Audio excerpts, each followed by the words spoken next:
Victoire de Lugano, 102 à 84. On est toujours très déçu quand on perd à la maison. Et là, ce soir, on perd un peu d'une mauvaise manière.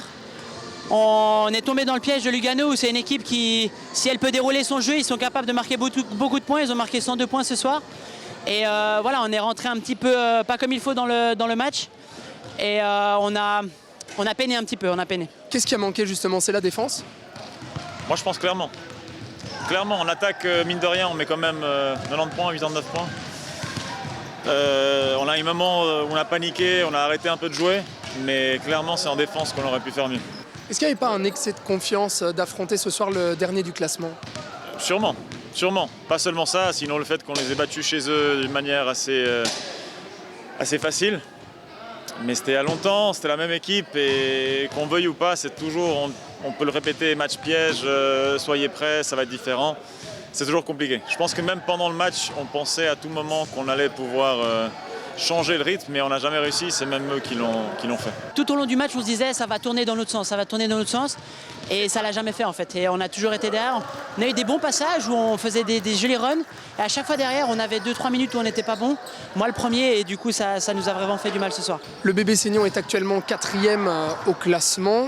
Quelle est la suite? Quels sont les prochains défis? Et puis vos objectifs, Stéphane Ivanovic? C'est depuis le début de la saison que vous le demandez. Nous, on y va match à match. Le club avait des objectifs de top 6. Après, on disait même top 4. Il faut viser la 4e place. Nous, on se bat honnêtement match à match. Le groupe se bat, le groupe s'entraîne bien.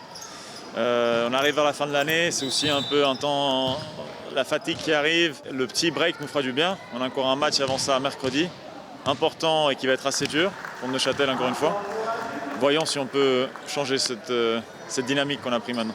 Jérémy Jonin, je dois parler aussi bien sûr de votre arrivée au club depuis cet été pour le début de cette nouvelle saison. Comment vous avez réussi à trouver vos marques? Ça s'est très bien passé. Je pense que ça n'a même pas pris plus de 2-3 jours. J'ai été accueilli à bras ouverts. Tout le monde était très heureux que j'arrive et moi-même j'étais vraiment très content de ce nouveau challenge. Et je suis très content de pouvoir avoir des nouvelles responsabilités et surtout de pouvoir aider et puis que notre groupe arrive à performer en fait. Un petit mot quand même sur le départ en pleine saison de l'Américain George Bemon qui était le top scorer du bébé Seignon. Est-ce que ça vous a fragilisé et est-ce qu'aujourd'hui il manque encore justement de joueurs américains pour compléter l'équipe? C'est sûr que c'était un coup dur parce qu'on n'aime pas perdre des joueurs en cours de route, surtout qu'on s'entendait bien avec lui et que c'était un super joueur. Mais on a aussi remarqué que malgré son absence, parce qu'il y a eu des matchs où il n'a pas joué non plus, on était capable en fait de tous se regrouper et d'apporter plus chaque joueur. Ça a permis à d'autres joueurs aussi de se mettre plus en valeur, qui avaient un peu moins de temps de jeu quand Georges était là. Donc je dirais non, mais c'est vrai qu'on a aussi eu la blessure de Zoccoletti. Et du coup c'est vrai que là maintenant on a 2 joueurs majeurs dans la rotation qui manquent. Et du coup c'est vrai que Zoccoletti, je pense qu'il nous manque plus que Georges. On a pu compenser le manque de Georges. Mais Zoccoletti il nous manque beaucoup et on espère qu'il va pouvoir nous rejoindre vite. Mais voilà, il faut que nous on se regroupe et qu'on essaie vraiment d'apporter plus chacun. Et on est capable de faire des belles choses même sans ces joueurs-là.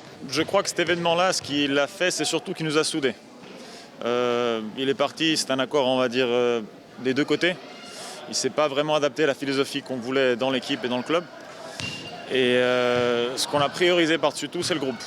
D'ailleurs, où est-ce que ça en est, cette recherche de recrutement de joueurs américains et de top scorers? Mais normalement, comme j'ai dit, on espère que pour le premier match en janvier, on en ait un. Je laisse le club annoncer plus loin. On est assez avancé dans ce sujet-là.